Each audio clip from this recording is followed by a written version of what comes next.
Hi, Women's History students. It's me, Ms. Wenz.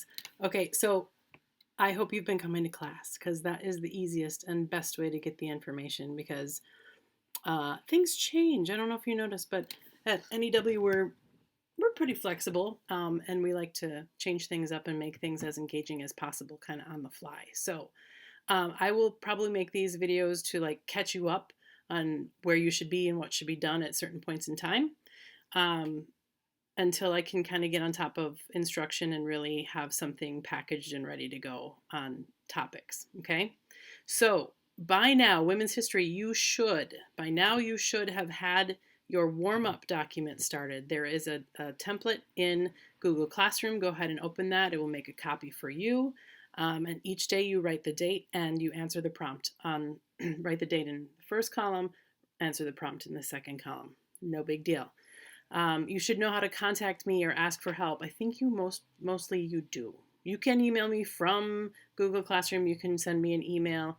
I will make another video about how to be in touch with me if you need help or just to chat, whatever.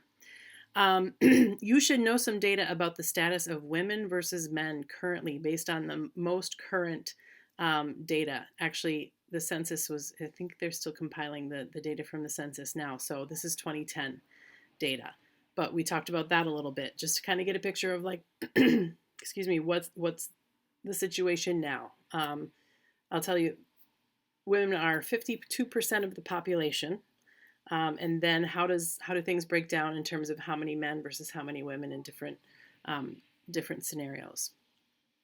You should also have answered some questions about that data. There is an assignment called Women in the U.S. What does the data say? You open that in Google Classroom. The data is right there on the page, and you answer 3 questions. That's it. Okay. You should also generate some background knowledge on 2 topics that we will study more in depth as we progress through the course. The Women's History Topic Intro activity is also in Google Classroom. Go ahead and open that, and you choose 2. There's people, places, events, ideas, all kinds of things to choose from. Just choose 2. Try to find some good sites and some good information.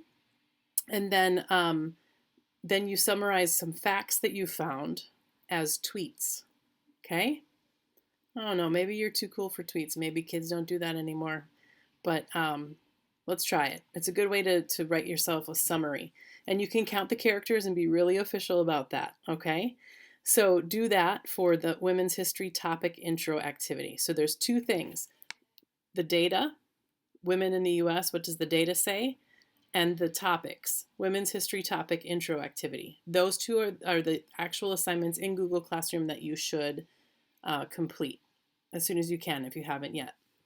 And then we're going to move on to have some conversations about early American culture clashes between Native Americans and Europeans, specifically how it related to women then. That's where we're going to kind of start our story. So we're going to kind of bridge that between this week and next.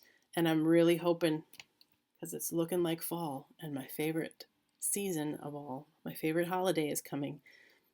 Hope that we get to some the witch hunts by Halloween. But please, please, please come to class or be in touch if you absolutely can't. But here's your first catch-up video for weeks 1, 2 Women's History. Thanks.